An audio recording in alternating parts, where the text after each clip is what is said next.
As a technician, what determines your success in the home? Well, you'll learn all about it on today's show.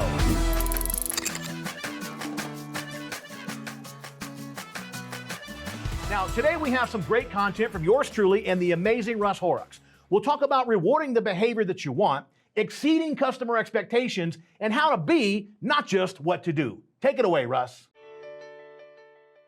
You've got to reward the behavior that you want.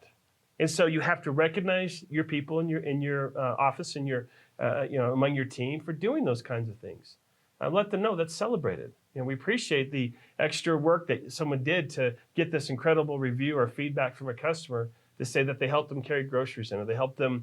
I've been in homes countless times where I've painted door jambs, and I've hung. I'm 6'3", I have a pretty high reach, so I've fixed people's blinds before. I mean, any little simple thing I can do to give them an experience that is above and beyond what they expected. And I think that's really what we want to ask a technician to do. To go into a home, give a customer an amazing experience that exceeds their expectations. And if we do that, we trust that the outcomes will be what they should be. That's like Steph Curry, if you're a fan. He goes to practice because he wants to be the best. In a game, he wants to get the best outcome, and so he produces the best effort. He executes the highest level he can, and he trusts it will produce the best outcome. And that's kind of how I look at what we do. I've done my training, it's time to knock on the door, now it's time to execute. I'm going to focus in the moment, I'm going to be present, do what I do the best I possibly can, and trust it will produce the best outcome. I use a little acronym, it's BPO, and it's BPE. The best possible outcome requires the best possible effort. And I trust if I do it right, I'll get the right results. So for me, that's how we kind of reconcile all of this, what we've talked about so far. How do we be a technician? I think so much training focuses on what to do, where I like to focus on how to be, because that's where all the top performers win. They win when they learn how to be a technician, how to be a salesperson, not just simply what to do. And so how do you exist in this role? How do you reconcile these pressures you might feel? How do you go into the home to make sure they're never translated to the customer? And how do you get the best results? You have to figure out this world and navigate it mentally. And once you get there, it's an incredible place to work from, where you can have fun, you can have passion, you can be good at what you can do. People love you for what you do. They refer friends, family, neighbors, and coworkers. And you start to see some personal success that you never thought was possible. And then now you start to create a different life for you and your family. So you wanted to add to that real quick? Well, no, I think it goes to your central point.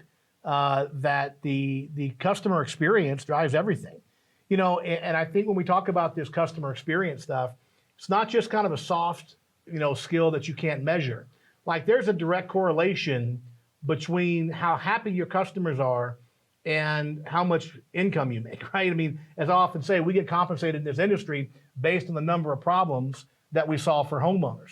But homeowners are only going to allow you to solve those problems if they have the great experience with you, they have the trust, all those things. So while it may not be a hard number, right, that customer experience is a direct relationship between that, your income, and overall the company's performance. There's a direct relationship between those experiences, those positive experiences, and your income and the company's overall performance. Yeah, and then it starts to become kind of a cycle. You start to realize training produces better results produces more better outcomes. They changed my quality of life, and then you start to love the training. You hear the top performers like Tiger Woods and Michael Jordan, it's always associated with they were obsessed with training. Every top performer, that's what you hear. They were obsessed with the training, with the details. And that's really why we're here today. We're talking about the details, the training, the skill, the technique.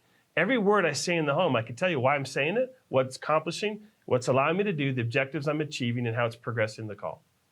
How well do you know your craft? That's the important thing to ask yourself. So the key here, though, to exceed the customer's expectations is the word customers. It's not going to work this well if I did this. Let's say Weldon's my homeowner, and I knock on the door, I meet and greet Weldon, I say, Weldon, look, I've got a process to take you through today. It's pretty rigid. No, listen. It's pretty rigid, and I've got to accomplish it. It's what I'm going to do to you because I want the best. Hey, I need you to be quiet now, okay? So I need to get through my process to get what I want from you today. So if you could just kind of shut up and stay out of my way. No, I just need you to stay out of my way. I've got a process, okay? And if you follow my process, we're going to get along just fine. Sound good? I'm afraid to speak now. How well is that going to work for us? Well, it's not going to be exactly the customer experience. It's an experience, all right, but Sure probably is. not a good one for the homeowner. Absolutely not. So the key to that statement's not just the expectations, but the customer's expectations. Each customer has a unique idea of what they want the experience to look and feel like, because they're different people. You have to be tethered to a process, but not chained to it. And I use that terminology very specifically because I have to have the freedom to be creative in meeting someone and say, wow, this is a different human being. I better act different and behave different if I want to get the same, dynamic outcome. And so we want to make sure that we have a process that allows for creativity. LinkedIn said in 2020, the number one recruited trait was creativity. Harvard's produced study after study that says the number one trait among top performers is creativity because we deal with other humans. And that creativity means that I can read a room and realize this situation's a little bit different. I'm not going to sit down and ask Weldon a ton of questions. He's too busy. He won't appreciate it. It's not the experience he wants, and he's going to hate me for it, and I'll never be an effective communicator, and the outcome is going to be too much at risk. I have to know how to change my behavior to accommodate the uniqueness of the person I'm speaking to. That's where you start to get into the high performance.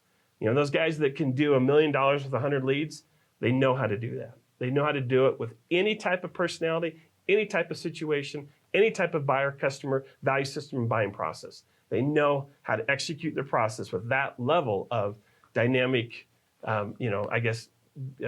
expression. And that to me is the fun of this. That to me is the beauty. That's why I haven't got bored in 22 years of teaching this.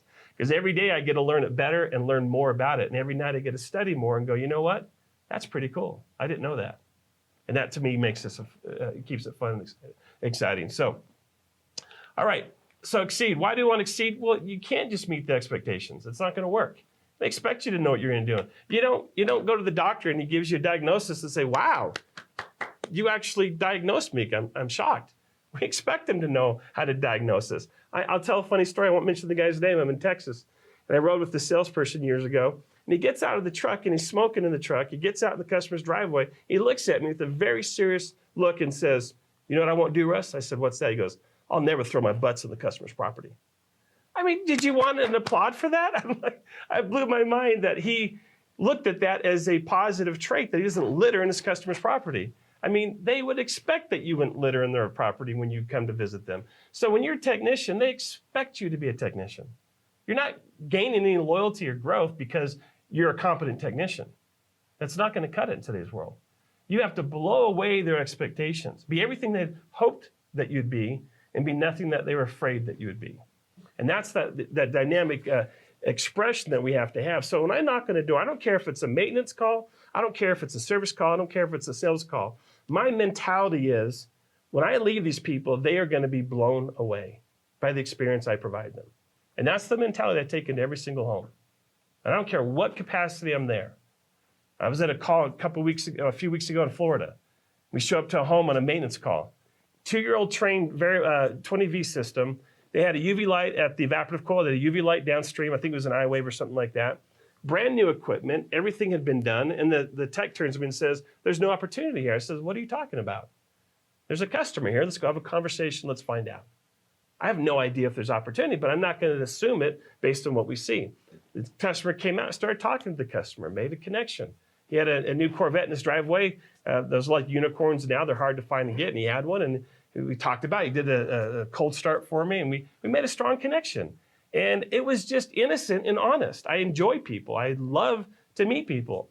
And the strength of that connection built into, by the time we were done with the maintenance tune-up, I walked in and said, hey, let's take a look at your filters. And the guy, he said, they're in the return grid, about 4 of them, 4 returns throughout the home. We opened up one return grill, and it was one of those cut-out fabric filters, and it was kind of sucked into the return. And I just looked at the guy and said, look, a lot of people like to filter at the source back of the unit. You eliminate this from happening. You don't have to wash them and worry about biological growth. Is that something you want to look into? That's all I said. I didn't sell anything. I just introduced an idea and a concept based on the strength of a relationship. And the guy said, yeah, that makes a lot more sense. And I said, great, we'll go see if it can be done. Came back and said, sir, good news. We have space to put a centralized filter up at the source. We can eliminate all these here. You're not going to see this. You don't have to wash it. It's going to be changed once or twice a year based on our service, and we can do it for you. You can have the filters here. We can bring them. It's entirely up to you. And I said, it's going to cost $800. And the guy goes, he didn't want to hear the price. He just goes, he made a signing gesture. He said, just do it. And so we left. The technician looked at me and said, I can't believe you just did that. I go, did what? I just had a conversation. You guys assume there's no opportunity when you walk into a home. I never assume anything. Just execute the process to the best of your ability and trust that the outcome is what it should be. And how much opportunity is being wasted out there because we predetermine the scope of opportunity when we knock on a door? How much is being wasted an opportunity for your company, for you as an individual, because you're not having these conversations, because you're predetermining what the possibilities would look like, could look like, and what they are. And I encourage you not to do that. I don't care what the lead sheet says. I don't care the age of the system. I don't care the lead source. I don't care. It's another human being, and I get to go and have a conversation. And in that conversation, I'll do the right things where I'm going to find and discover opportunity. So I bring that up because we didn't meet that guy's expectations that day. We blew him out of the water. He had no idea he was going to engage in an interesting conversation with people and learn something and have people that are so competent in his home.